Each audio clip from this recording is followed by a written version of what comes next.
Welcome everyone to the first in a new series, EU4 in excruciating detail. I am your host, Galen Luke, or Galen, or Gorilla Noises, as always.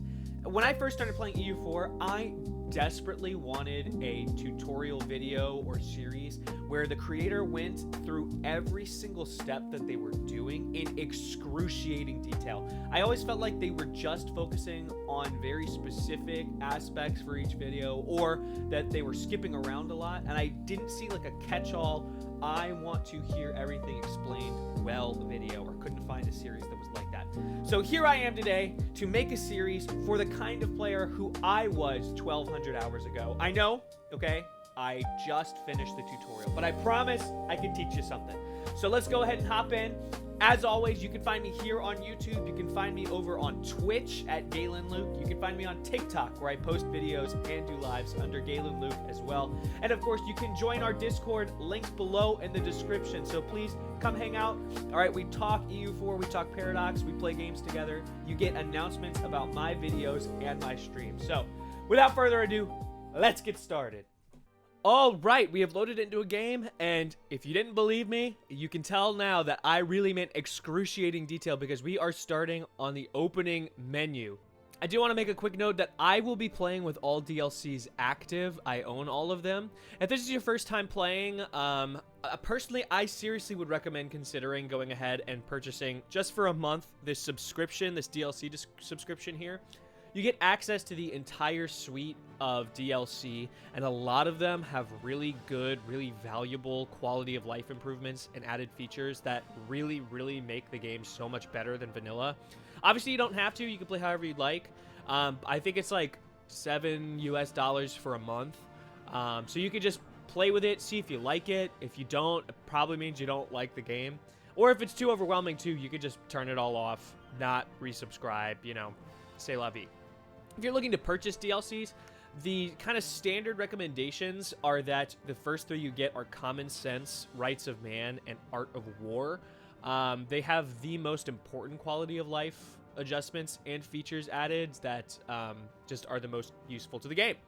So without further ado, we're going to go ahead and load up a game. We're going to go ahead and click our single player here. You can see my continued game from our stream down here.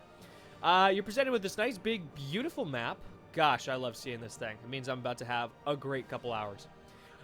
Basically just going through this really fast. These down here are suggested nations to play for this time period, kind of beginner friendly. Today we are going to be starting with the Ottomans. I actually recorded an entire video for this already, half as Castile, half as the Ottomans. And even for myself, with my excruciating detail bar, that video was probably going to be an hour and a half long, and was a lot of filler that was not necessary. So this is my attempt to trim the fat of superfluous stuff and only get into excruciating detail about stuff that actually is important and related to the game.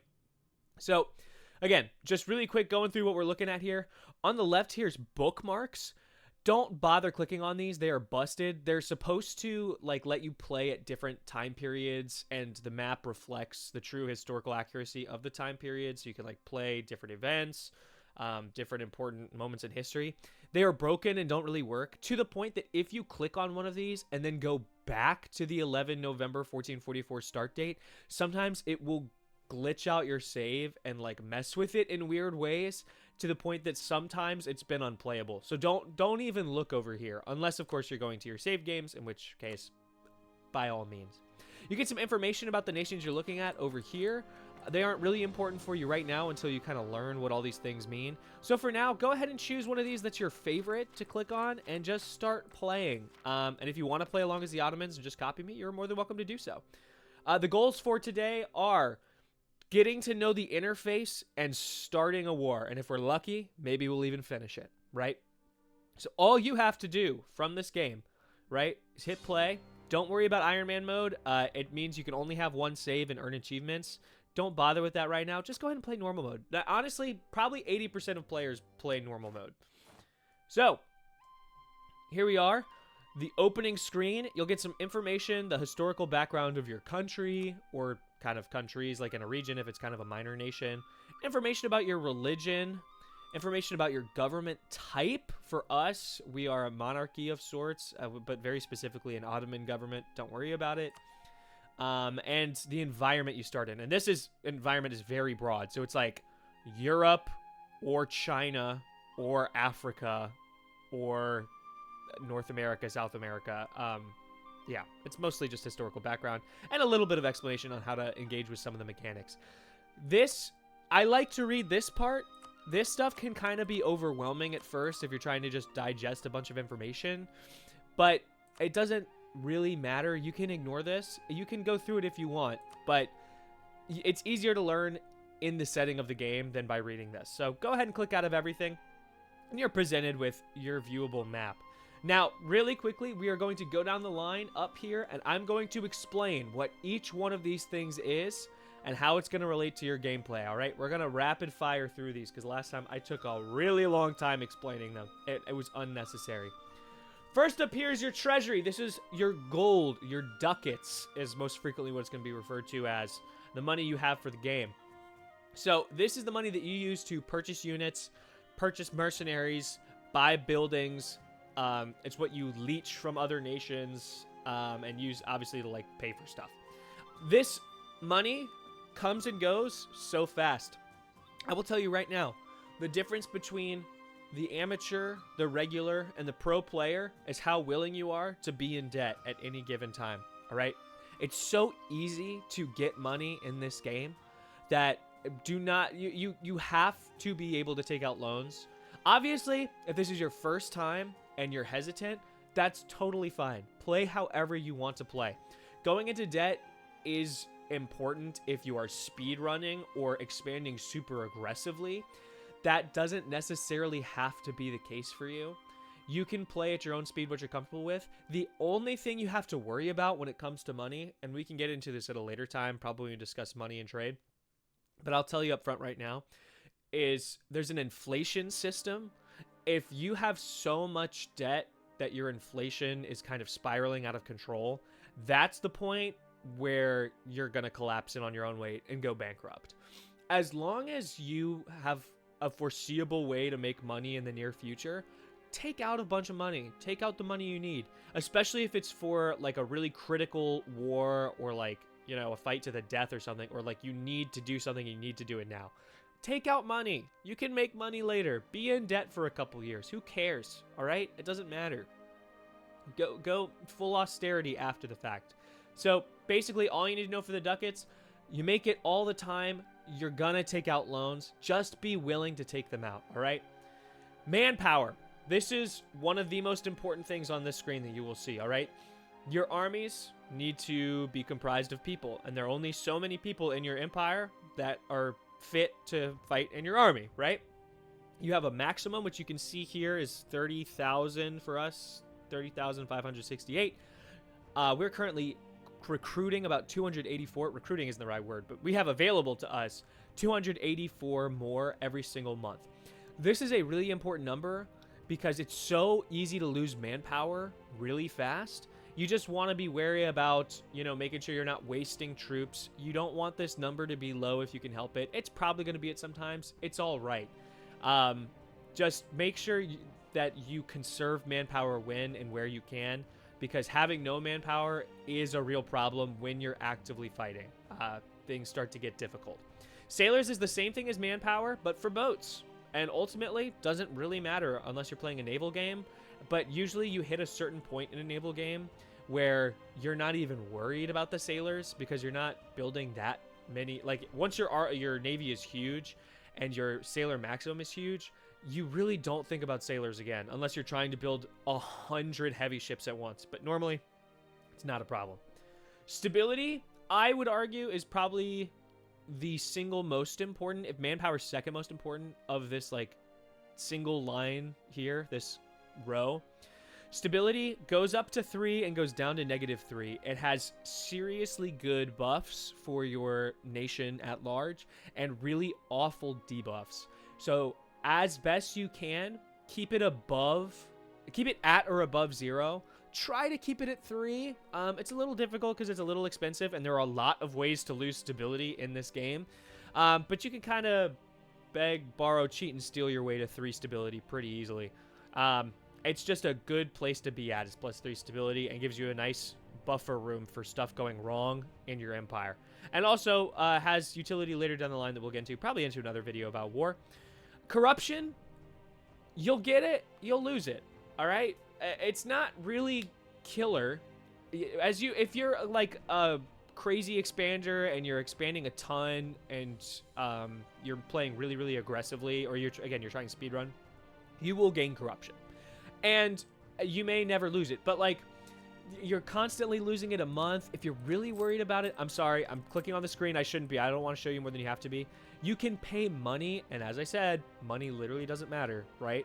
You can pay money to reduce your corruption. All it does is, I mean, it's not good to have corruption. I wish it would show me the bad things that it causes, but I guess it's because I have none. We'll get corruption at some point, and you'll be able to see. Essentially, like, tech gets more expensive, paying for things gets more expensive. You don't want corruption, but when I'm playing, I typically have like 1, maybe 2 corruption. It goes up to 100 pretty regularly, and it goes down on its own as long as you're not going crazy with it, you know, and you're paying a little bit of money to chip it away. It's really not an issue. Again, kind of like money, not something to really worry about. Just don't let it spiral, and you should be fine. Prestige is also like money, and thankfully we can see the buffs that Prestige gets here. Don't be overwhelmed. You are welcome to read this block of effects if you want. Do not worry about any of it. Just know that getting Prestige to 100 is a valuable thing to have. It gives you a lot of good boosts for things I'll explain later, but just as an example, morale of armies, improved relations, aggressive expansion impact, you know, good things to have. It's really easy to keep your Prestige high. And there are a lot of things that cost prestige that give you other benefits. You're going to be just like money, spending and gaining prestige pretty consistently. Don't worry about it being high or low or whatever. Obviously, more is better, but prestige is one of the easiest things to keep super high in the game. Legitimacy, I would say, is like prestige, except you lose it less and gain it slower, if that makes sense. Obviously, and again, don't read the effects if you don't want to. I know it's a lot at first. It's good to have high legitimacy. It comes back naturally. You don't have a lot of reasons to lose legitimacy, but it's not something to sweat over, especially if you're getting something else in return. Legitimacy comes and goes. Specifically, this, like, I guess, space right here that legitimacy occupies, for monarchies, for government types with, like, a dedicated ruler till death, legitimacy is the currency. It changes for other government types. So if you're playing a republic, this is going to be Republican tradition. It's going to give you other effects. You're going to gain it and lose it different ways. Republics are cracked, and Republican tradition is so easy to gain and keep high, and you get so many good things out of republics. For like holy orders and monastic orders, this is devotion. Devotion is probably the single easiest thing to keep at 100 in the entire game. Again, just something to be aware of. This might change for you depending who you play, but it's all the same. Keep it high. It's not that hard. And if it's low, don't worry. You'll find your way back up to the top. Finally, up here in this row, we have power projection.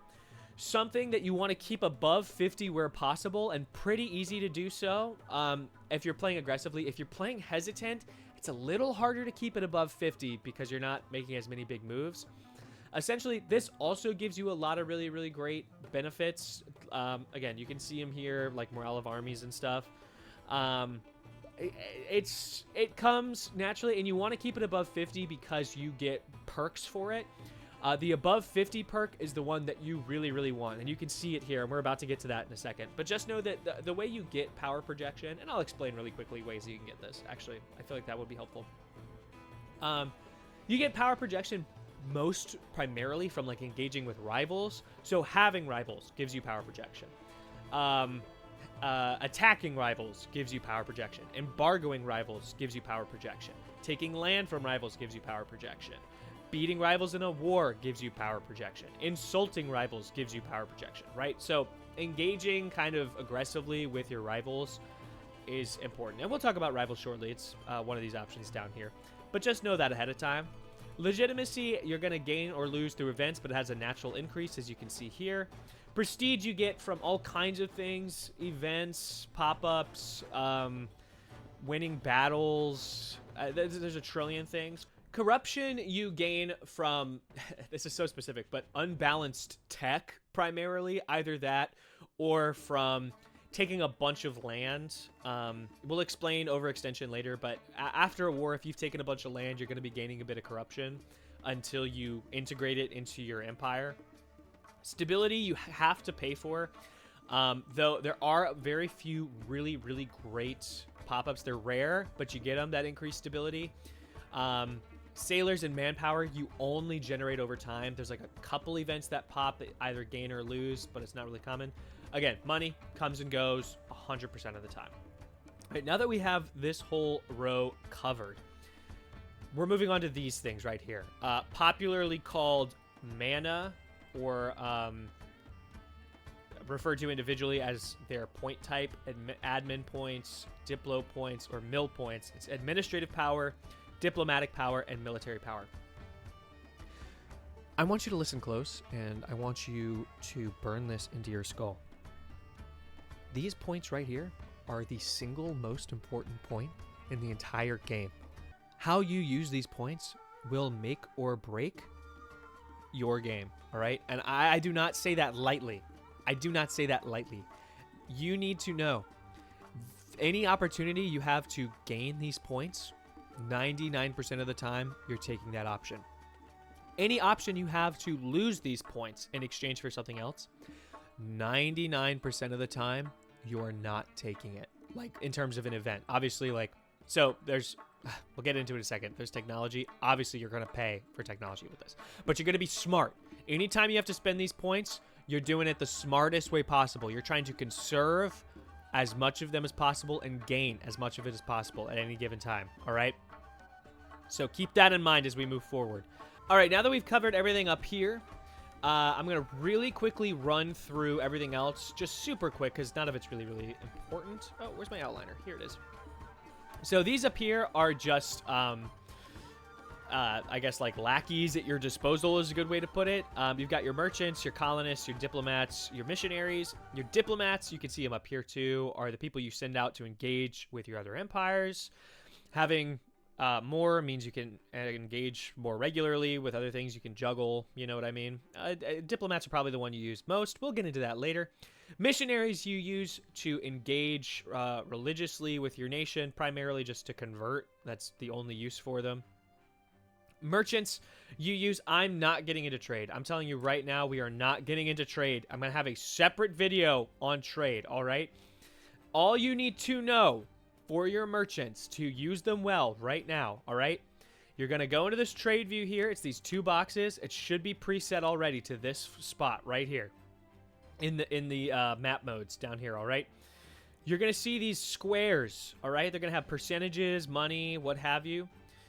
These are called trade nodes, all right? You're going to find one with this little gold box up top. It'll say main trading port. This is your home node, okay? All you have to do is make sure that your merchants are at a node that is sending an arrow to your home node.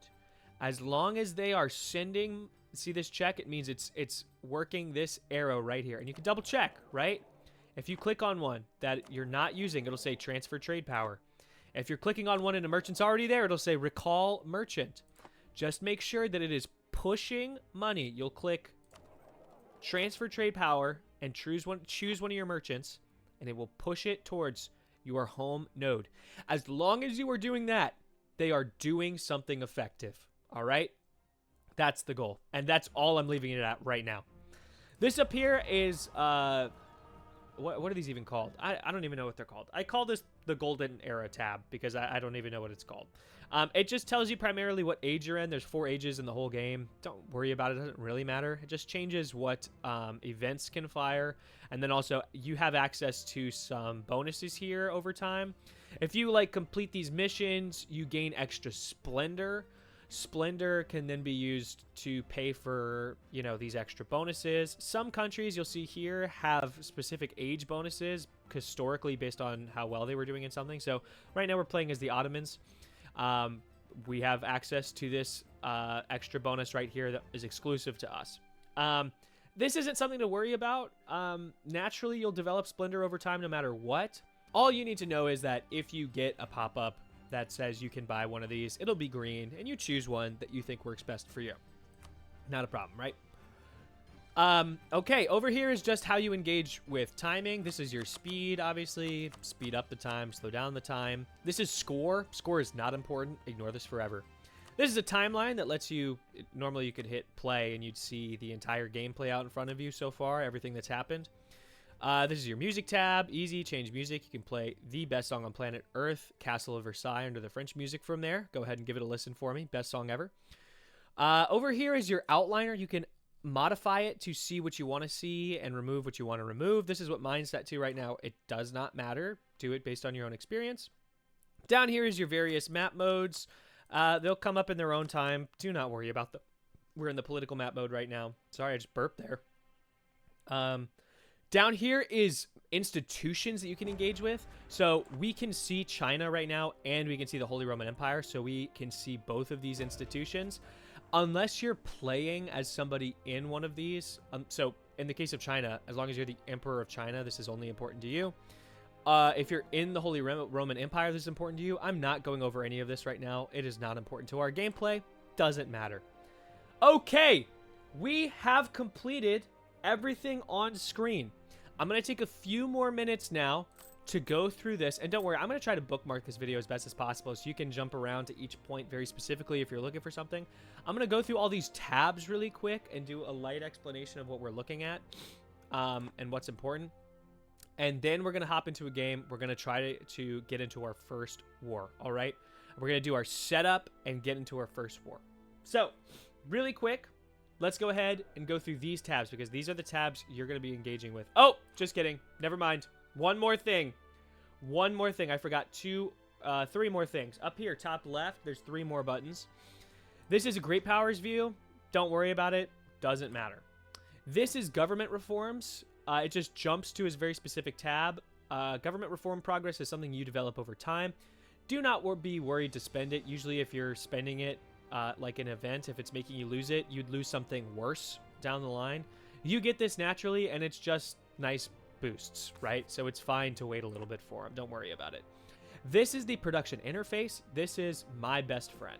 From here, you can directly recruit troops. You can directly recruit boats. You can directly recruit mercenaries. You can send missionaries, autonomy, all this stuff. Primarily, I use it for building troops, building buildings, adding development, and don't worry, this is stuff we'll get into later. And for diplomacy, you can engage with diplomacy through this window as well. It's very, very useful, very, very helpful. It'll be your best friend very, very quickly.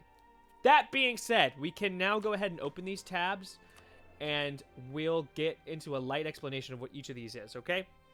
So this first tab here, the court tab, this is where you're going to see your ruler, any heir that you have, and any consort that you have. You can also hire advisors from here. Now, advisors are great because they convert money into mana. And you better remember, I want you to say it with me, mana is the most important thing in this game, right? So exchanging money, which, again, you get and lose all the time for mana, fantastic. Fantastic, okay? So, again, here's just where you see your ruler and your future ruler. Not a problem. You can see their scores here. So I will get into it really quickly. The way you earn mana, right, is through your ruler. You can see here we have a juicy ruler, as the Ottomans always start with, a 646. The highest value a ruler can have is 6. So this is a really, really stacked ruler. And you can see down here how much we are actually generating per month, every month that ticks over. We're making 8, 6, and 11 of each respectively. You can see that if you're confused as to why something is a certain way, if you hover over, you can see the explanation here. Over here on the left, you'll see there's a check right here for this. This means that we have a national focus set on military power. This is naturally how the Ottomans start. It means that this particular point is getting an additional +2 at the expense of -1 for the other 2 points. So if you really are trying to push a certain value or need something really bad, you can set a national focus, or you can remove a national focus. There's just like a 10-year cooldown, so just be, particular about how you do it. We like this for now because military power is really, really necessary all the time, especially in the early game, and we'll get into that later when we hit the tech tree, all right? Just know that from here, also, you can choose your advisors. Yeah, you see, just exchange money for mana, as I said. Moving over to the government tab. You don't really engage with anything here that often except for any unique government abilities, which are here. It's in this kind of window. The Ottoman government has a special decadence thing. I will not get into this. This is not an Ottomans video. This is a gameplay explanation video. So I'm not getting into the decadence system. But just know, if your government has a unique ability or some kind of unique feature, it's going to be found here. Diplomacy is probably the most common tab that you're going to see, I'd say, out of all, because anytime you're clicking on nations and checking them out, this is what you're going to see. You can see everything you need to know about a nation here. All right, you can see their leader, their heir. You can see how they feel about you up here, their opinion. It goes from -200 to 200. You can see their attitude towards you here. I don't really use any of this information up here. You can ignore these numbers. This is just such specific details about, have their progress so far in various things. And then, of course, down here, you can see their relations. You can see their truces. You can see their vassals. You can see their claims. You can see their allies. You can see everything, right? So, very, very useful screen here if you're just checking out a country or want to learn more about them, right? Not a problem at all. Over here is the economy screen. This is where you can see your kind of income per month. Up here is a little misleading. It'll give you a number of how much you earn, but it's giving you the number for how much you earned last month.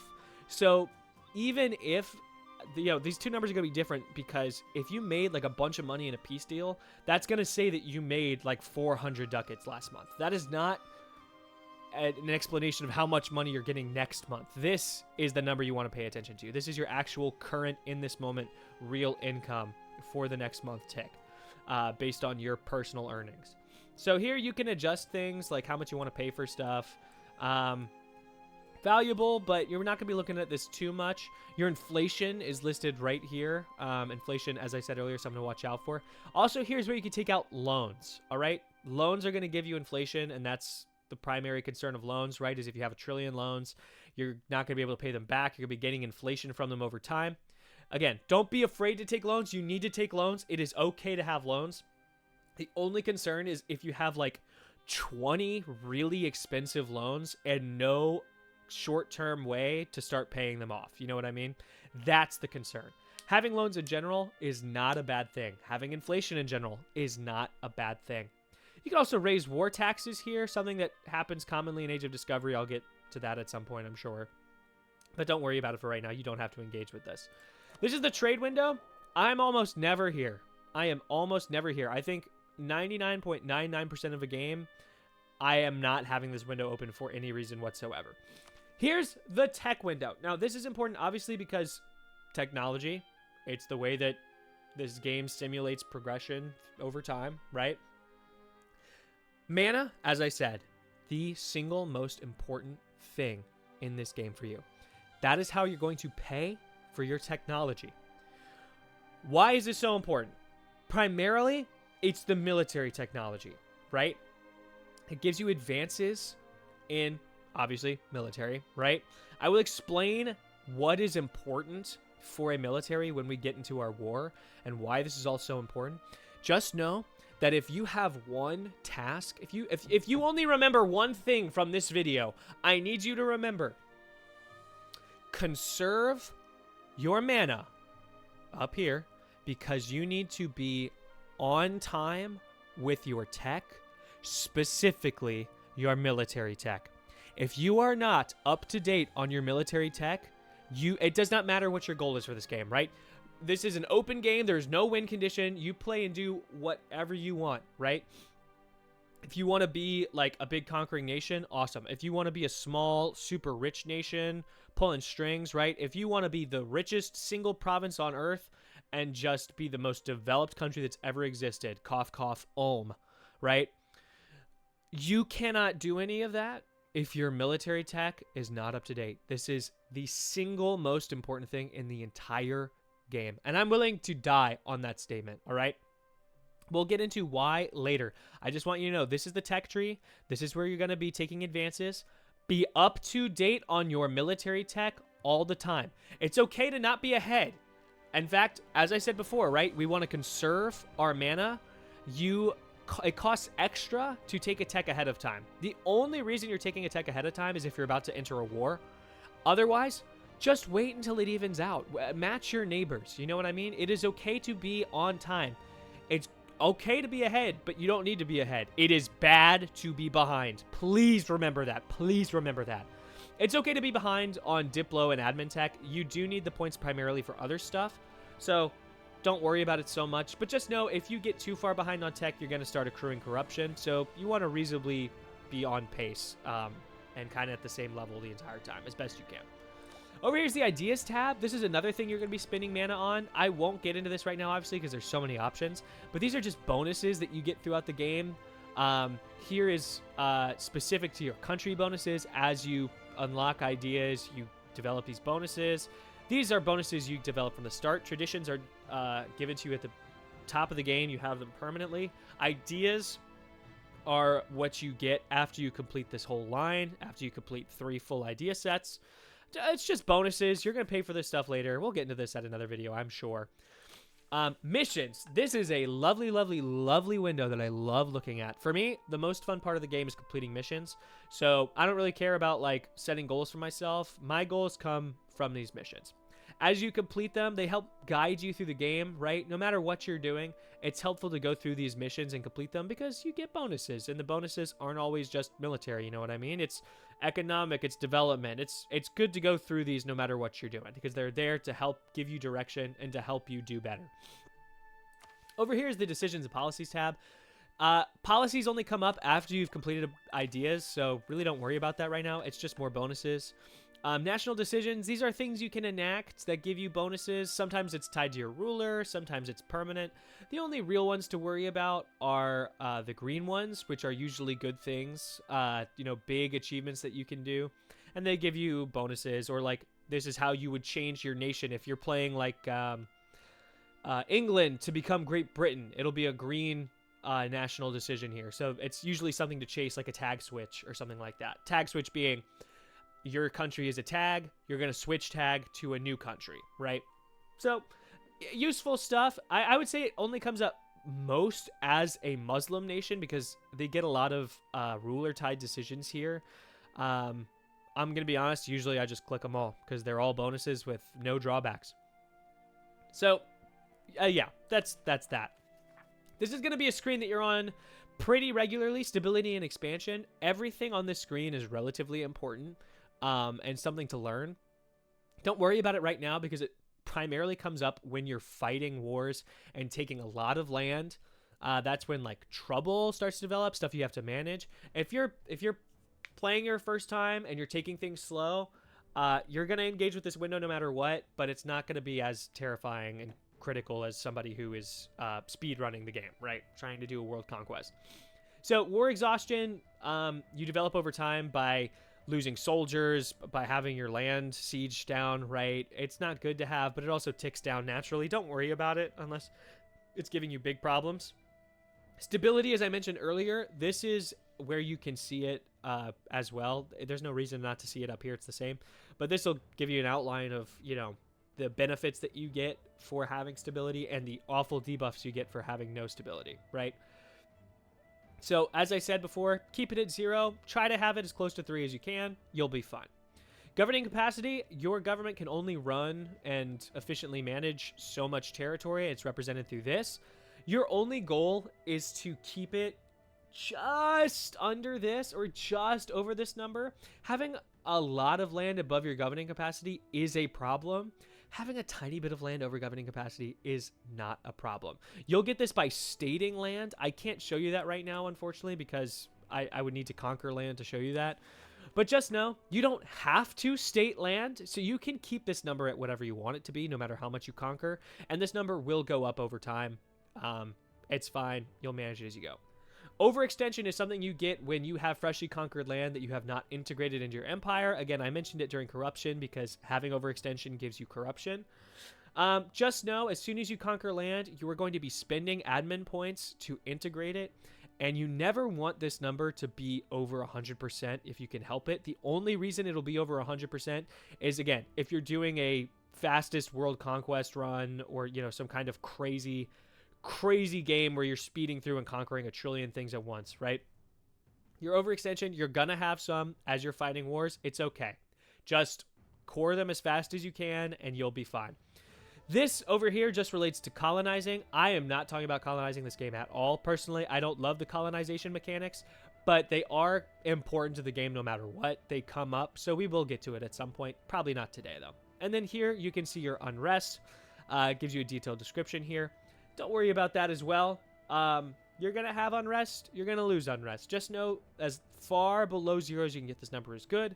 Having it above 0 isn't helpful because rebels will spawn, but rebels aren't as bad as they sound. All you have to do is beat them up, all right, and they're gone. 99% of the time, rebels are super easy to beat. It's really only a problem if you're having like some kind of absolutely insane disaster and you're getting a trillion rebels all at once, and you literally cannot keep up with the fighting. But that's, especially if you're playing slow, super rare. It's rare even if you're playing aggressively. It only matters if you're going absolutely nuts with a world conquest. That starts to become hard to manage, right? And even then, it's more painstaking than it is actually difficult. It's just tedious. Over here's the religion tab. This is where you can see, you know, where you're going to be converting. Obviously, we've got some provinces to convert. It's not really a big deal, and I wouldn't worry about it.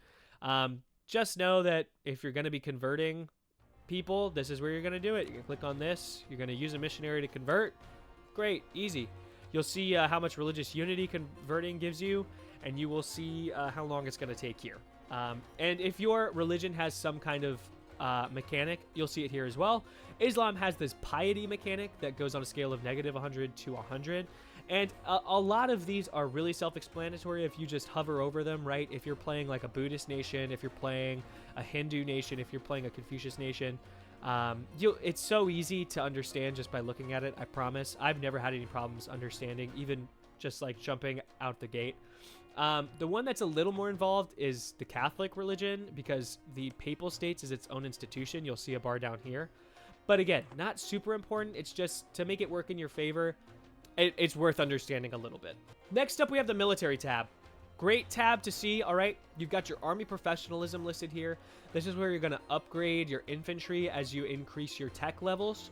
You can see your naval units down here, your generals and your navy commanders, or rather your admirals, are all listed right here. You can recruit more from down here if you would like. And then over here is information about your army, both their size and also their quality. This is very, very useful information. Again, we will get into the importance of how to keep your armies in best shape as we get into the war section. But for now, I just want you to know this is where you're going to be checking out your army quality and keeping track of how well your army is doing, right? Over here is your subjects tab.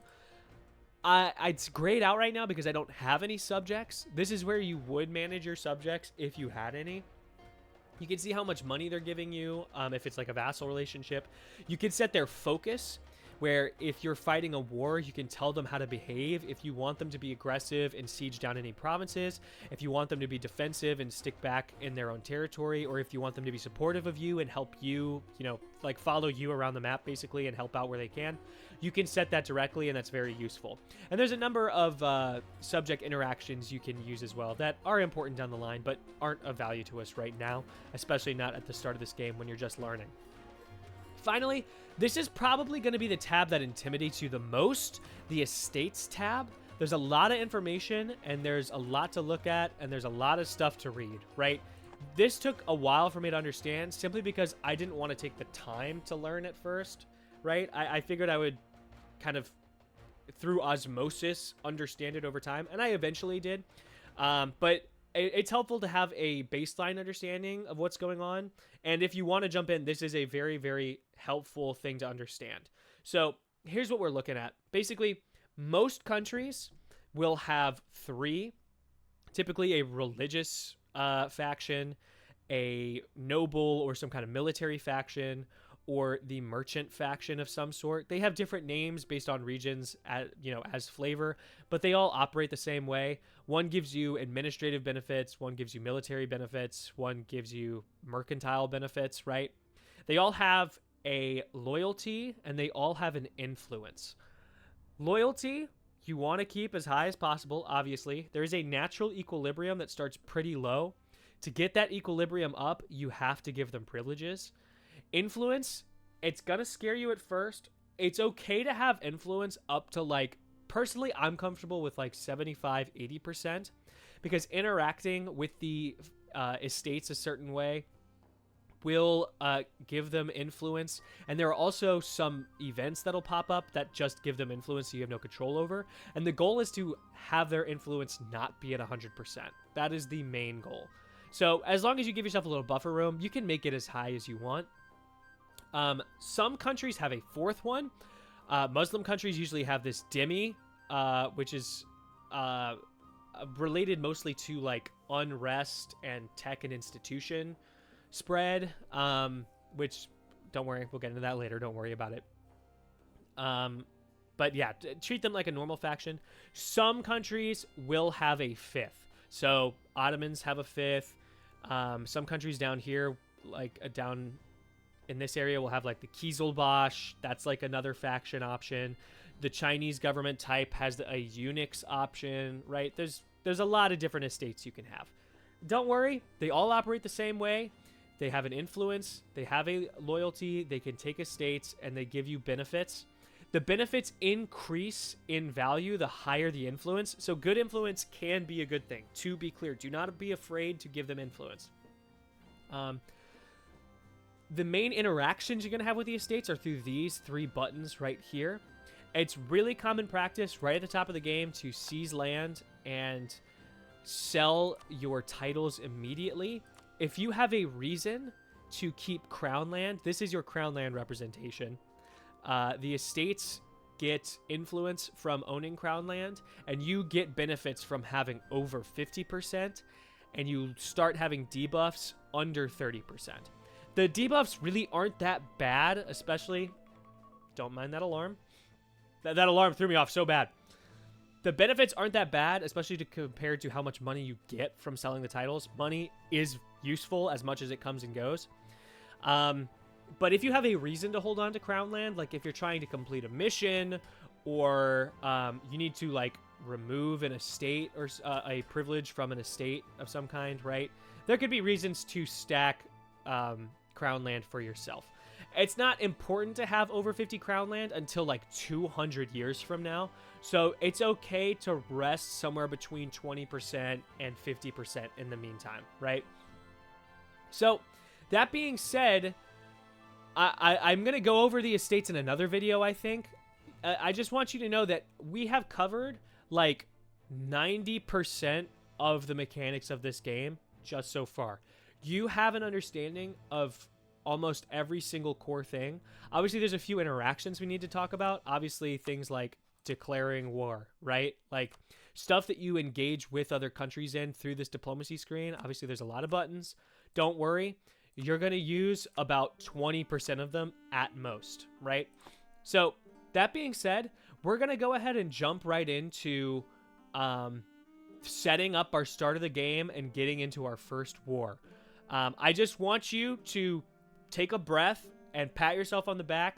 We went through a lot of stuff, but you now have touched on almost all of the game's core mechanics. All that's left is putting it into practice, learning a few diplomatic engagements, and then from there, you're just going to get used to it. You're going to start practicing yourself, playing a game or two, and you're going to see how it all fits together. So good for you! All right, without further ado, let's get into the game. So we just freshly opened up the game. We just closed our tab. We understand what we're looking at, so we're not thinking too hard about, you know, what's going on up here. We're not thinking about this window. We have an understanding, right? So we can go ahead and jump in. Up here, you're going to see some notifications, right?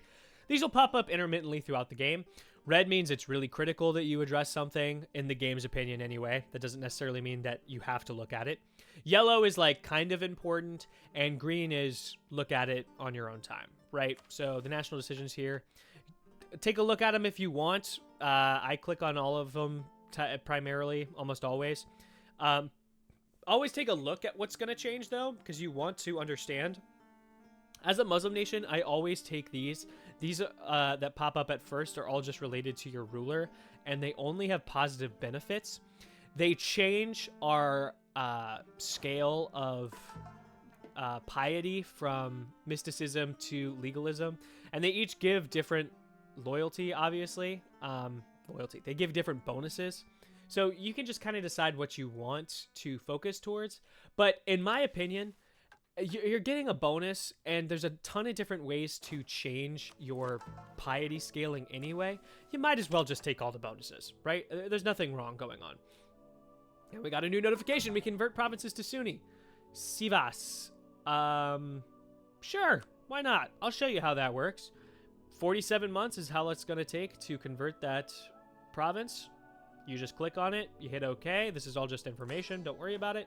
It's going to cost a little bit every month. Not a problem. Boom. Look at that. We got another notification. Provincial unrest. This just means that some country might spawn rebels. Ignore this.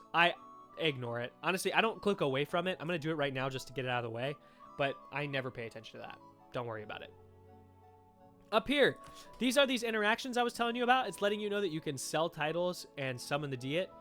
I'm not going to sell titles right now. I just don't feel like it. I probably would in a normal game, but I don't really care right now. I don't want to bother.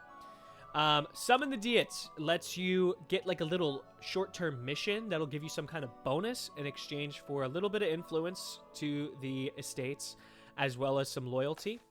So we're going to go ahead and take a look here. One of them wants us to develop a province. One of us wants us to take some land. That's a nice one. They want us to take this land. Okay. This one wants us to get trade power. I'm not talking about trade right now. This one wants us to give local autonomy. I'm not talking about autonomy right now. And this one wants us to have high manpower. I'm going to take this one that wants us to take some land. Because that's probably something I'm going to do in the future anyway. We probably won't do it this video.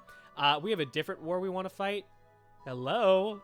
But I'm just showing you how that interaction works and how I prioritize what I want to choose, right? Plus, we get a great bonus here. We get 50 administrative power if you see that down there as a reward for completing this.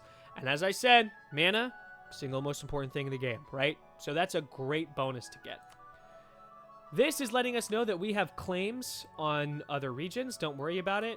It's nice to look at, but typically you know what you have claims on. This is letting you know the truces that you have and when they expire. Don't worry, you're usually tracking that yourself anyway. This is reminding us that we have free advisor slots. Advisors are good, especially for strong nations that have a lot of money at the start of the game. You want to come in and take a look, see what you have. Personally, in my opinion, at the start of the game, you should come over here and you should look for a military advisor that gives you +5 discipline or +10 morale of armies. We don't have that, unfortunately. So what we're going to do is we're going to pay this guy a little bit of money to leave, and we're going to hope that a new guy comes in at the start of the next month that has what we want. Again, I will explain why those things are important later. But just know, at the top of the game, it is nice to give yourself some advisors. I like the diplomatic reputation advisor. I'm not going to get into why that is now either.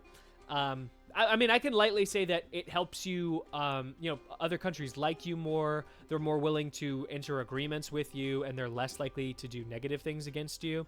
So, Diplo reputation is generally a good thing to have.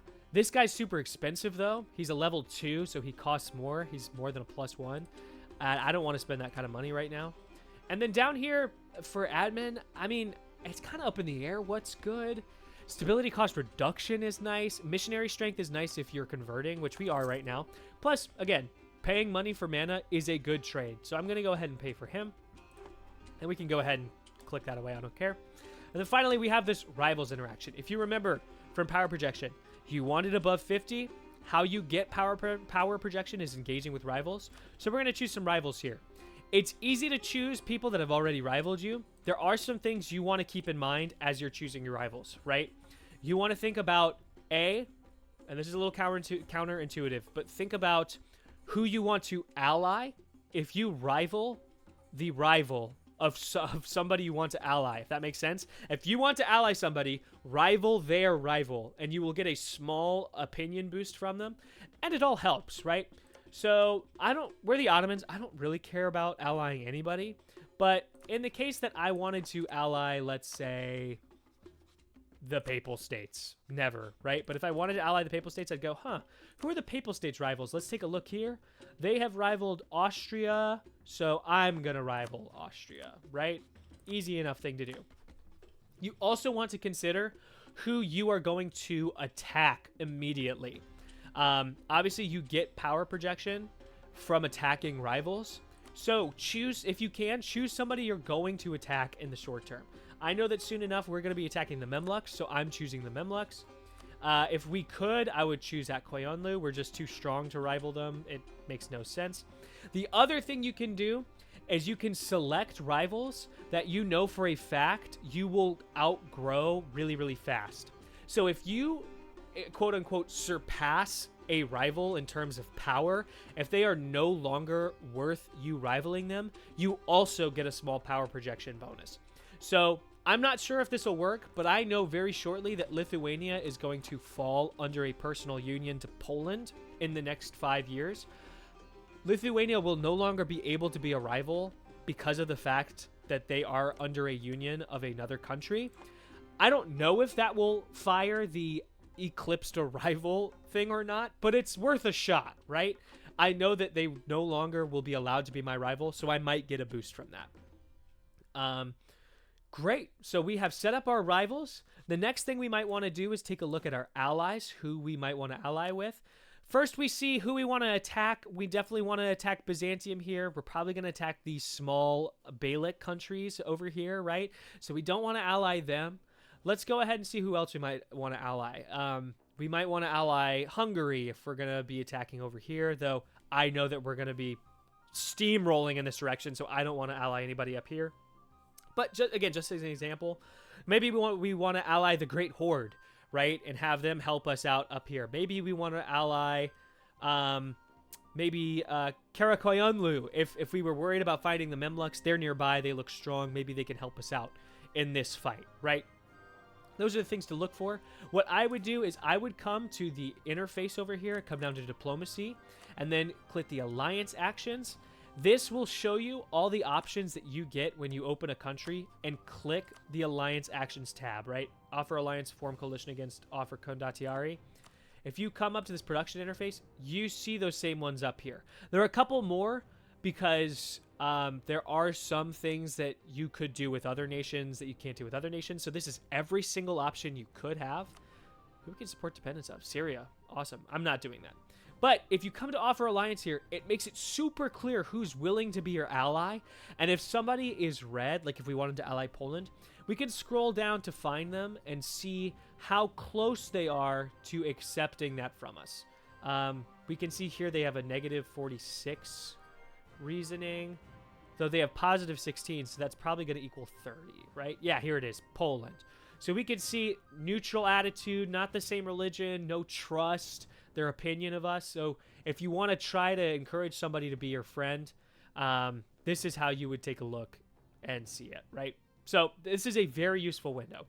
And you know what, just to show you what'll happen, I'll click on one, we offer them an alliance, they're going to say yes, we hit confirm, boom. We've sent a diplomat to them, they have accepted, we are now in an alliance with no guy, and we can see that here. They will be called into wars in which we are attacked. We will be called into wars in which they are attacked. And after a while, we can start calling them into wars that we initiate to try to get them to help us out. But again, we're the Ottomans. Not important. Now that you've got your alliances, you got a second to think, which direction do I want to start expanding into first? And the most helpful thing to look at is my favorite, baby, the missions tree. Let's go. You can see kind of what direction the game thinks you should head into.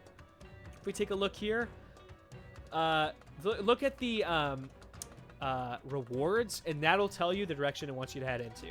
The reward for whatever this mission is claims on these provinces right here, right? And you want to expand in that direction, so this is a good way to do it, right? So claims are important because when you're starting a war, you want a reason as to why you're starting that war. If we were to declare war on Byzantium right now, we don't have a reason, also known as a casus belli or a CB. You will hear a lot. They have a CB.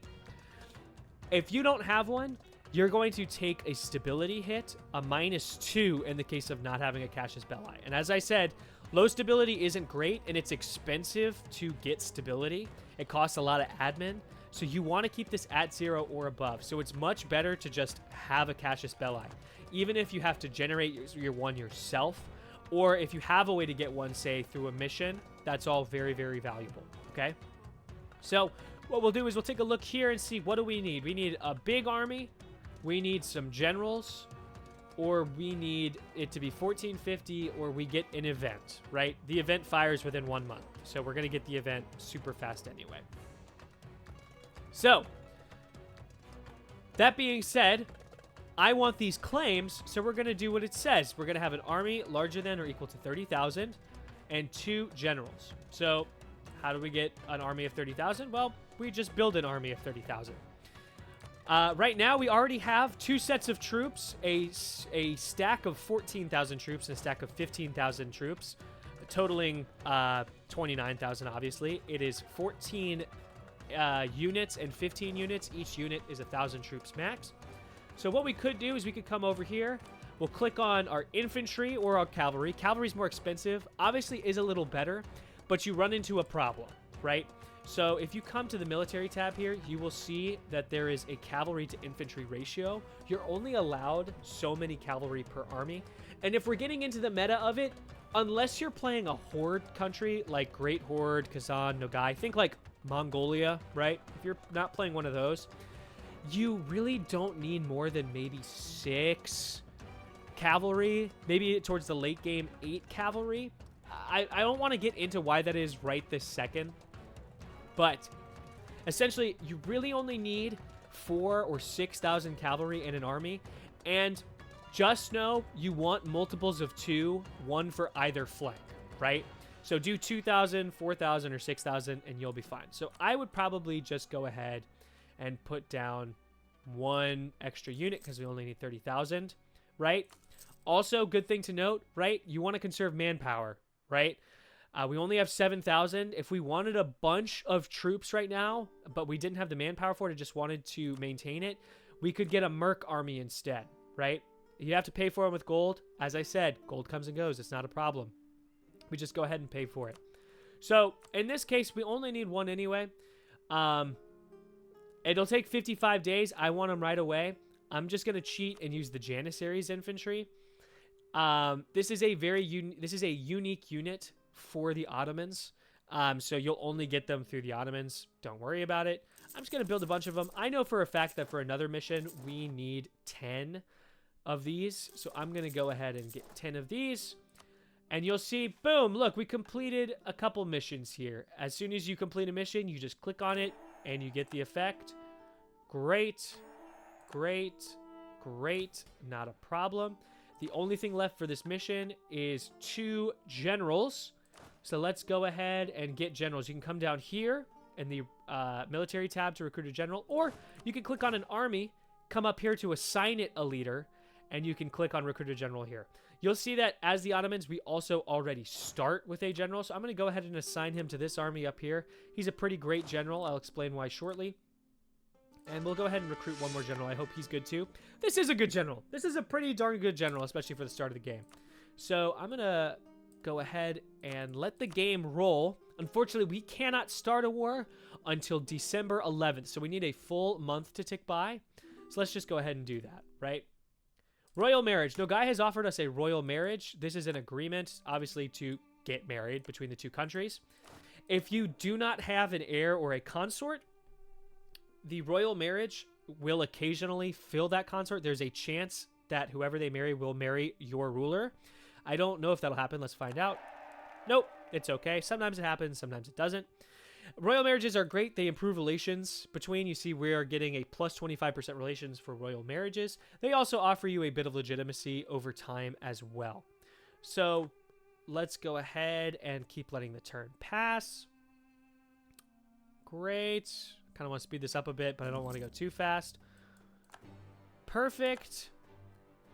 I'm going to put all of these troops together. I'm going to move them to prepare, so you can just click on them and right-click to move them wherever you want to move them. Woo! The victory over Varna. Great. This is the event that we needed. So a lot of historical nations will get a lot of just pop-ups for free for being historical and historically powerful. This is a great one. You're welcome to read this if you like. I'm not going to right now, though I normally do. And that was the last thing we needed, was that event to fire for the aftermath of Varna. Boom. We get claims. Unfortunately, we just need a day to pass for the game to recognize that we own these claims. Now, when we come to Constantinople, before we were getting a stability hit for not having a Cassius Belli, but you could see here, before, kind of like up here, we had no little scroll there. Now we have a scroll. That means that you have a CB. You could declare. You'll see your options here for what you want it to be. We could declare war as soon as September 11th hits, which is exactly what we're going to do. Our troops are, generally speaking, in place. It is time to declare war on Byzantium. All right, let's do it. We're going to declare war. I'm going to choose the war goal as Constantinople. The war goal is the thing that you are trying to accomplish in this war. When you accomplish that goal, you get a big boost to your war score. War score determines how well the war is going in your favor and how close you are to winning, right? So mine's going to be Constantinople. I could choose Achaia down here. I could choose Mesembria up here. Constantinople feels right to me personally. So we're going to go ahead and confirm and go to war. Let's get to it. Great. I'm actually going to stop right here. I really want to talk about a lot of things war, and I worry that this video would get way too long if I tried to combine the kind of like getting comfortable with the interface video with the war video I want to talk about. So I'm going to try to post immediately after this a second YouTube video describing combat for you, okay? Back to back. I just want this guide to be super helpful. If you're only looking for, one video at a time, this is great. If you want to watch the whole series, you can watch the whole series. So I'm going to stop it right here, and I'm going to immediately get to work making that second video. I just want to say thank you so much for tuning in to the first of this series, all right? I'm really excited to keep playing and teaching you in excruciating detail how to play one of my favorite games, Europa Universalis 4. As a reminder again, please feel free to check out the other videos on this channel. I post my main streams. Feel free to go watch my streams on Twitch at GalenLuke, on TikTok at GalenLuke as well. I also post on TikTok. And as always, you can find a link to our Discord in the description down below. You'll get updates about when I'm streaming. You'll get notifications for when I release videos. And it's just a good tool to have in case you want to be a part of this community that we're building. All right, we play games, we chat about all things Paradox, so please come join. Thank you for watching. We'll see you in the next one.